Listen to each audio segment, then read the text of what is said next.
আসসালামু আলাইকুম এভরিওয়ান, উর্মিস কিচেনে ওয়েলকাম।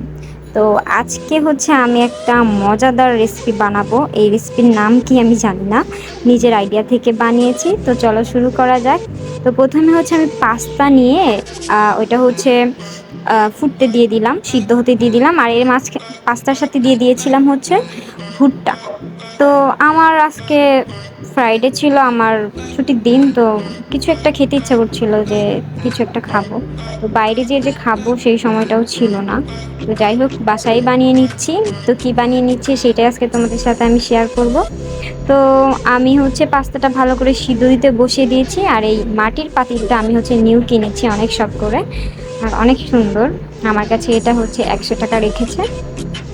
আর তারপরে আমি হচ্ছে এটা সিদ্ধ করে একটা বাটিতে ঢেলে নিলাম। এই যে একটু মানে পানিটা বেশি রেখে একটু স্যুপের মতো করে রেখে নিলাম।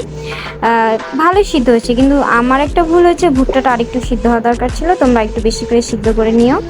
আর এরপর আমি দিয়ে দিলাম হচ্ছে অল্প চিকন করে কুচি কুচি করে কেটে নেওয়া হচ্ছে রসুন কুচি, তেলের মধ্যে দিয়ে ভালো করে। এটা কিন্তু বেশি পোড়ানো যাবে না। তারপর আমি হচ্ছে মাংসের টুকরা, এটা হচ্ছে গরুর মাংসের টুকরা, এগুলো আমি একদম ছোট ছোট করে কেটেছি, যেন যেন এটা খেতে গেলে কোনো প্রবলেম না হয়, মানে সিদ্ধ যেন হয় ভালো করে। তো এটা কুচি কুচি করে কেটে দিয়ে লালচে লালচে করে ভেজে নিচ্ছিলাম। আর এখানেও আরেকটা ভুল করেছি, সেটা হচ্ছে গরুর মাংসের মধ্যে পানি ছিল, এটা তোমরা ভালো করে ঝরিয়ে নিবা। তারপর আমি দিয়ে দিলাম হচ্ছে পেঁয়াজ কুচি, পেঁয়াজ কুচি দিয়ে ভালো করে ভেজে নিচ্ছি।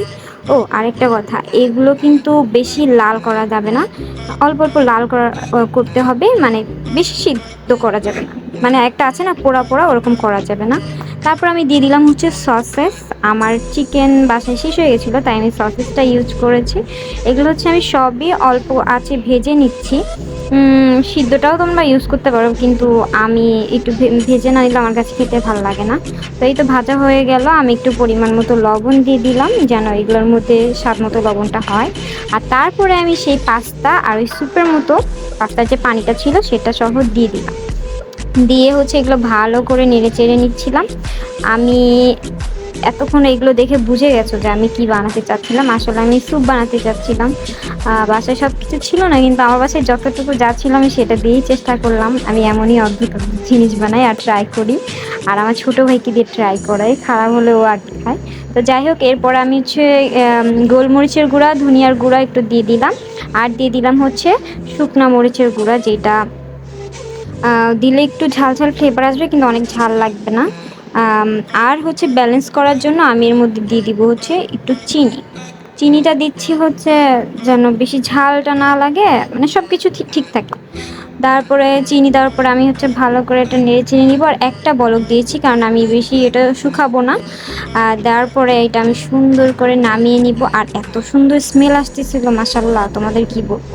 ও হ্যাঁ, এর মধ্যে আরেকটা ডিম দিয়ে দিব।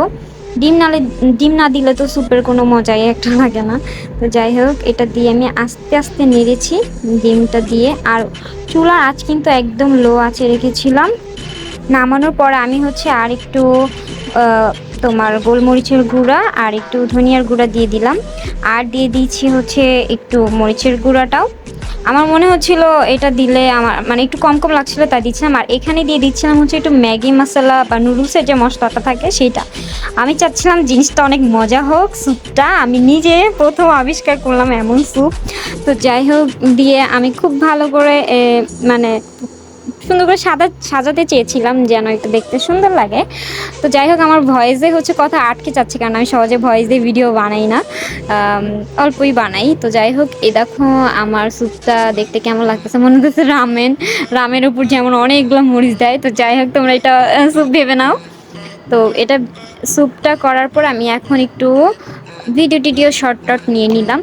আর এখন আমি এটা নাড়বো। এটা কিন্তু গরম গরম খেতে হবে, ঠান্ডা খেলে কিন্তু এটা মজা অতটা থাকবে না।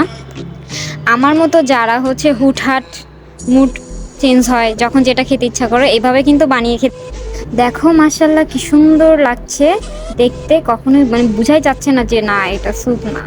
আমি আরেকদিন নুডলস দিয়ে ট্রাই করবো ইনশাল্লাহ। আমি বানিয়েছিলাম অল্প একটু স্যুপ দিয়ে বানিয়েছিলাম, নিজে খাবো, কিন্তু জানো মাশাআল্লাহ আমরা প্রায় 4 জন খেয়েছি একটা ডিমের স্যুপ, এত মজা আমি কি বলবো। আর আমার ভাইয়ের জন্য আমি রেখে দিয়েছি, ও একটু বাইরে গিয়েছে, কারণ ওই হচ্ছে আমার মেন একজন, মানে ও হচ্ছে আমার এমন কোনো রেসিপি নাই যেটার প্রশংসা করে না।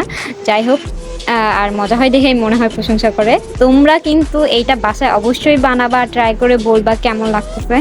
আমি আমি এটা শিওর যে তোমাদের কাছে এটা অনেক মজা লাগবে, আর বেবিদের জন্য তো মাস্ট বি, ওরা খেয়ে বারবার খেতে যাবে। তো আজকের মতো আমার ভিডিওটা এই পর্যন্তই। আমি খুব এনজয় করি, আর তোমরা অবশ্যই বাসায় এটা বানাবে। তোমরা ভালো থাকবে আর আমার জন্য অনেক বেশি দোয়া করবে। তো আল্লাহ হাফেজ।